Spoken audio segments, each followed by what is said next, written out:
Welcome to the debate. By 2027, the internet will be flooded with 1 trillion AI-generated images, 1 trillion. which is honestly just a staggering number to even try to wrap your head around.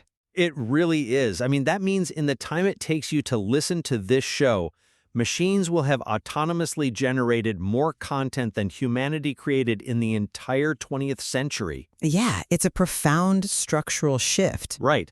Because for decades, we had this deeply ingrained, almost romantic expectation of human struggle when it came to art. You know, we pictured a late-night recording studio, crumpled up paper, a frustrated designer tweaking a layout until they found that sudden, inexplicable spark of magic. The whole suffering artist trope. Exactly.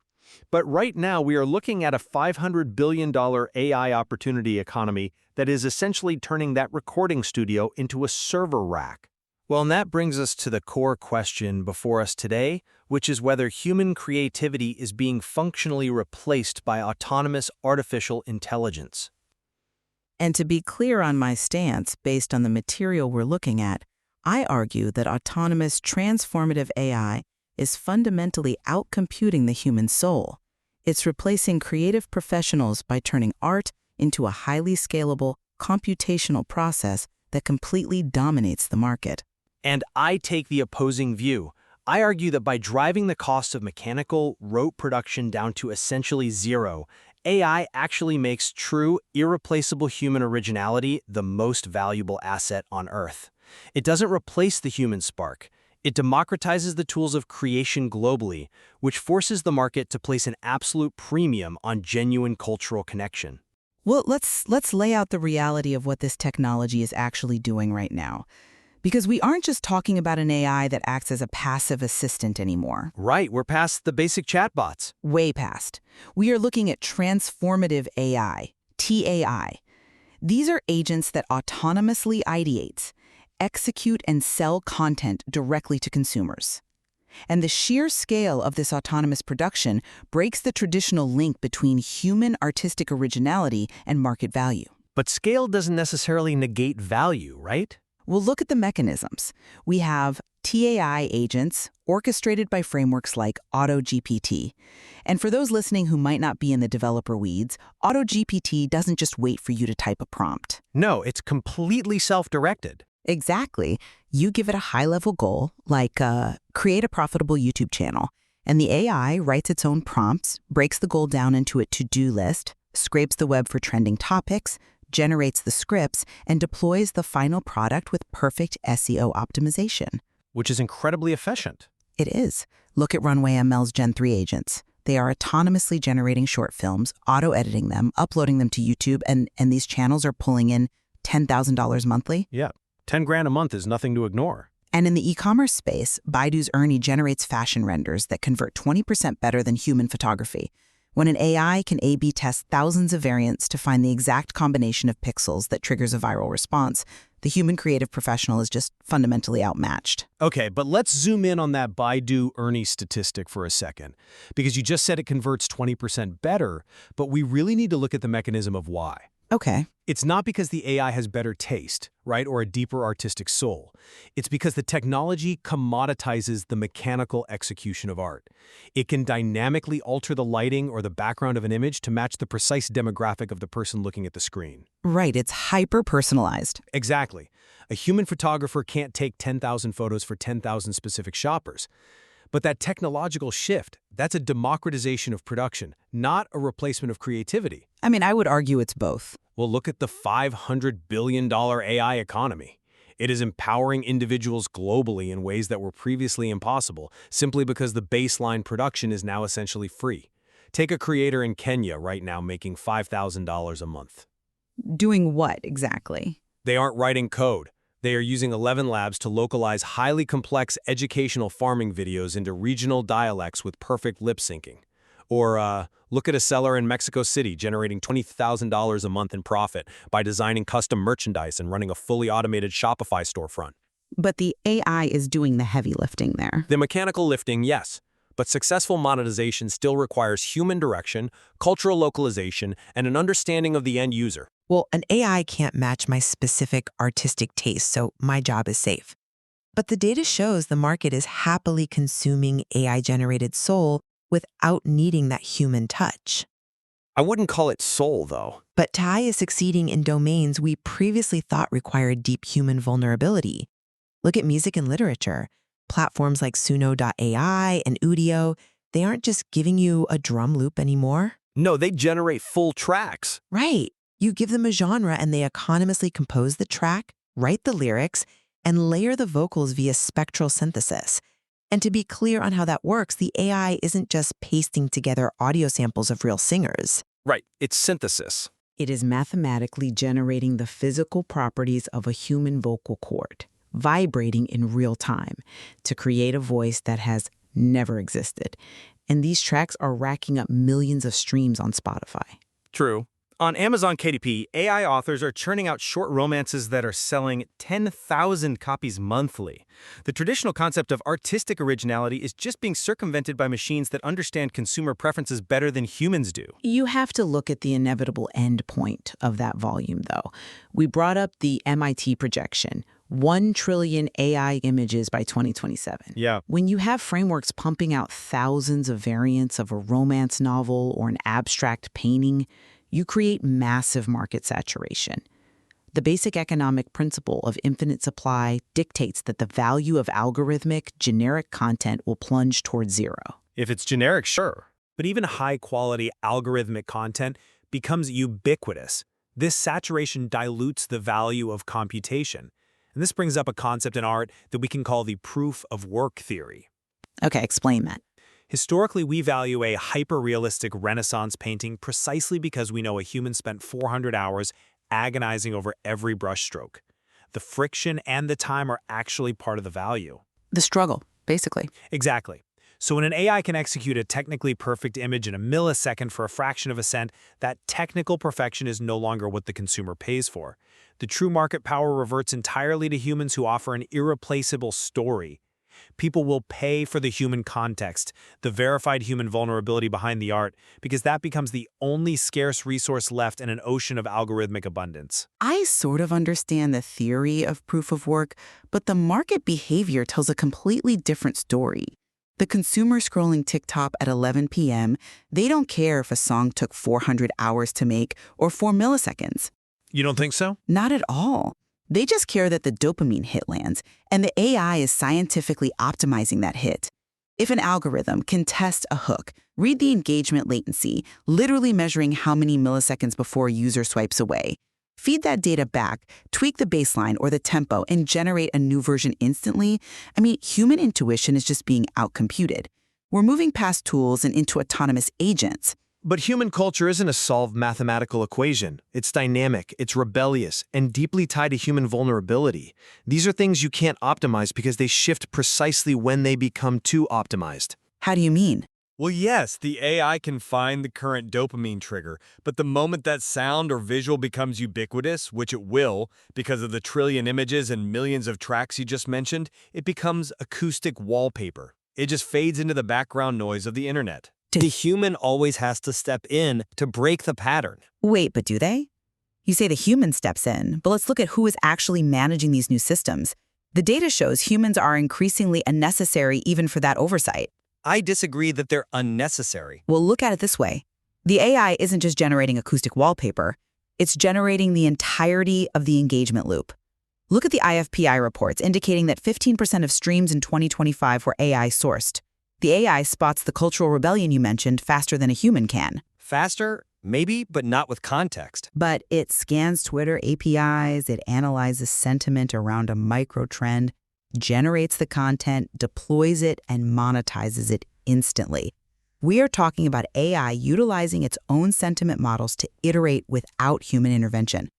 Where is the human director in that loop? The human director is where the actual sustainable businesses are being built. You're pointing to autonomous spam flooding SoundCloud, but look at where the real economic value is being captured. Okay. The most successful models blend AI scale with human nuance. Consider that 40% of freelance gigs on Upwork are now explicitly AI augmented. Sure, but what are they actually doing? Let's look at a concrete example. A freelancer in the Philippines earning $4,000 a month managing executive LinkedIn profiles. Let's break down their workflow. All right. They are using AI schedulers. They are using generative text models to draft posts based on industry news, but the freelancer is the one injecting the specific executive's tone. They are the ones reading the room, managing the relationships, and providing the strategic oversight. But for how long? The AI is the digital camera. The human is still the director. Just because the camera is digital now and you don't have to manually develop the film in a darkroom doesn't mean we don't need Spielberg. Hold on, comparing this to a digital camera misses the entire mechanism of transformative AI. A camera doesn't wake up in the morning, research a market, shoot the film, edit it, and sell tickets to the theater on its own. Obviously not. AI is mastering the end-to-end loop. An agent built on architecture like Llama 4 or Claude 3.5 doesn't need a human to refine its tone. It still hallucinates, though. But it has self-critique loops built into its neural network. It generates the text, runs a secondary internal model to critique its own text against a set of brand guidelines, and revises it before outputting. It can negotiate its own API connections to post online and handle the financial transactions via Stripe. That's executing a set parameter, not creative strategy. I'm saying comparing AI to a digital tool is wrong. It's more like a digital pathogen. It mutates constantly, testing millions of variations of a hook on a small subset of users until it finds the one that bypasses our psychological immune system. Then it scales globally. The human director isn't a permanent necessity. They are just bridging the gap until the software fully maps the workflow. A digital pathogen implies something destructive and entirely out of control. But managing a brand's identity, curating a global marketing campaign, or telling a compelling story, these are not objective tasks that you can just let run wild. Because of the risk. Exactly. They require an understanding of human ethics, cultural sensitivities, and reputational risk. If an autonomous agent hallucinates, or if it optimizes for a viral trend that happens to be deeply offensive, which we have seen repeatedly with models optimizing purely for engagement, it can destroy a billion-dollar brand overnight. That's a fair point on liability. The human in the loop isn't just a stopgap. They are the risk manager, the ethicist, and the ultimate arbiter of taste. The AI cannot bear legal or moral liability. A corporation will never hand over the keys to its brand identity to a system that cannot be held legally accountable. That alone guarantees the human director's longevity. Okay, well, let's ground this debate in concrete economic reality then. Because even if a handful of elite arbiters of taste or risk managers remain at the top of the corporate ladder, the broader professional creative class is facing absolute devastation. We need to evaluate the impact on creative employment today. It's certainly shifting employment, yes. It's undercutting them. AI undercuts human creators at 1/1000th of the cost. The International Labor Organization estimates that 2 million content creator jobs will be lost globally by 2030. Right. Look at platforms like Shopify. They are deploying AI storefronts that autonomously generate product descriptions, dynamic images, and chat agents that close sales. Alibaba's AI twins simulate clothing try-ons and boost conversions by 30%. And that's highly efficient for the seller. Exactly. When you are a corporation, the capital incentive is absolute. Why would you pay an agency of traditional copywriters, UI designers, and photographers when an autonomous agent delivers a 30% higher conversion rate for a fraction of a penny per generation? It is absolutely true that traditional creative employment, specifically the rote production roles, is being heavily disrupted. And I don't want to minimize the friction of that transition, but you have to look at the macroeconomic principle of what happens when costs drop that drastically. Okay. It's called Jevons paradox. In the 19th century, William Jevons noticed that when coal engines became more efficient, We didn't use less coal. exactly, we used way more of it because coal suddenly became cost-effective for entirely new industries. The same thing applies to creativity. By dropping the cost of production to 1/1000th, we aren't just replacing existing jobs. We are unlocking millions of new use cases for design and interactive media that couldn't exist before because they were simply too expensive. So you're saying the market just gets bigger. Much bigger. Cloud providers like AWS offer TAI as a service for a cent per generation. Open source models are empowering a kid in Nigeria or a startup in Vietnam to compete on a global scale with established Western agencies. Right. Before this, you needed massive capital to hire that team of UI designers and copywriters. Now, the local bakery that could never afford a creative agency can afford a highly targeted, dynamic ad campaign. The overall pie of the opportunity economy expands. But democratization of the tool doesn't mean democratization of the income. How so? If a South African developer can use no-code AI to build and tell a restaurant booking agent for $2,000, that is a fantastic individual success story. But mathematically, it simultaneously wipes out the livelihood of an entire middle-class team of traditional coders and designers who used to build those systems for $50,000. It's a reallocation of capital. You are describing a race to the bottom. We are trading a robust professional creative sector for a highly fragmented gig economy of algorithm wranglers. And let's look at where the money actually goes. Okay. The 2 million jobs the ILO says we will lose by 2030, they aren't being replaced by 2 million equivalent stable careers with benefits. They are being replaced by a landscape where the underlying AI infrastructure companies, the OpenAIs, the Baidus, the Amazons, capture the vast majority of the $500 billion value through compute and API access. While the freelancers just use the tools. Right. Well, independent freelancers fight over the remaining pennies, trying to build custom agents on Upwork. You're assuming the professional designer disappears entirely in that dynamic, but they don't. They elevate their service. When the mechanical execution is commoditized, the human professional moves up the value chain to strategy, systems design, and complex problem solving, things that are insulated from commodity-level generation. Do you have an example? Sure. Let's look at a teacher in Turkey who is using AI to create interactive English courses. She uses an LLM to auto-generate the curriculum, an AI voice model to dictate the lessons, and a simple agent to auto-grade quizzes. She's making $3,000 a month in passive income. Okay, but again, the AI is doing the work. But she isn't stealing a job from an established Western agency. She is creating a new micro-market that previously couldn't be serviced. She is acting as the strategic layer. The AI provides the scale, yes, but her pedagogical understanding of how her students learn is the scarce resource. I hear the optimism in that example. I really do. But the data suggests that transformative AI isn't stopping at the commodity level, nor is it stopping at the mechanical execution. When Runway ML Gen 3 is auto-editing films and maintaining temporal consistency, literally mapping the pixel trajectory of a character's face across multiple different camera angles without a human editor stepping in to fix the lighting, we aren't just talking about cheap commodity generation anymore. It's highly advanced, certainly. We are talking about sophisticated end-to-end execution that historically defined the peak of professional expertise. Let's summarize where we stand on this. Absolutely. I maintain that as transformative AI masters the complete autonomous loop of ideating, executing, and self-selling content, it is fundamentally replacing human creativity in the marketplace. Whether we look at AI-generated short romances selling 10,000 copies a month, or autonomous digital pathogens A/B testing variations of a song to find the exact spectral synthesis that triggers a dopamine response, the market favors computational scale and algorithmic virality. Over the human element. Yes, the traditional human artistic expression and the professional jobs that relied on it are being outcomputed by systems that can iterate millions of times a second. The server rack has become the recording studio, and it doesn't need us to hit record. And I maintain that while AI brutally commoditizes the mechanics of production, and yes, significantly disrupts traditional design roles, it cannot compute genuine human connection. By stripping away the rote tasks of creation and dropping the cost to a fraction of a cent, AI acts as the great global equalizer.